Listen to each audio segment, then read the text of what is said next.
Everybody say ah. Ha. Yeah. Number one, Pirinjaya Jesu. Okay, we are giving glory to God. So Pirinjaya just means glory to God. Okay. DJ. Drop it like it's hot. Oh, one.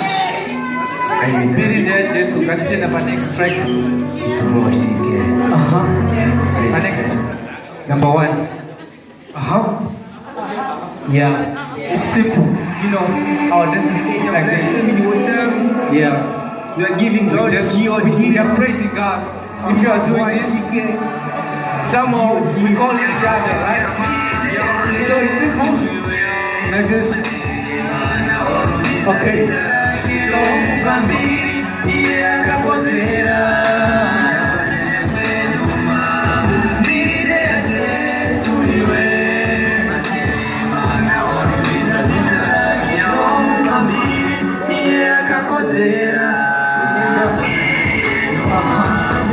Bandino mira on stage gari sawa simbaramu wenye nyasha zenyu wenye nyasha za kuzini pameli penyu tevanirana ya kushitereza pamu riari simbaramu roho wangu kuzimizwa ubarizo guruweni bandino chema kushakanyasha monizwa ishe wangu andisi transporter hadi family kuda pamu ya isla za Jesu ndo kwa kurarama kwangu risava zitachete kati mtisele museka koma kaya kado kibakupa uhuru wenyu ngawoneke.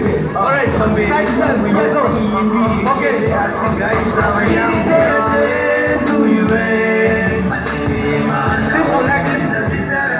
Tompambiri iye akakotera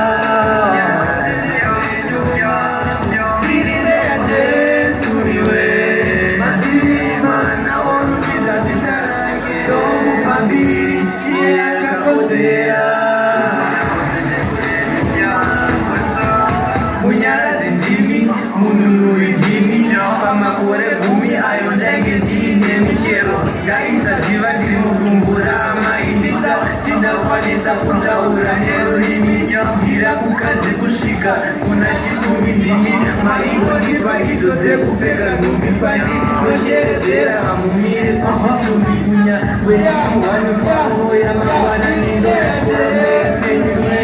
vachakwenya zvekodzera kwemukundini nevemutadzi tsodzi inoyerera kucheuka munoita mbiri yose ndeyenyu amusonga pachigaro chiendeyatetuiwe Okay.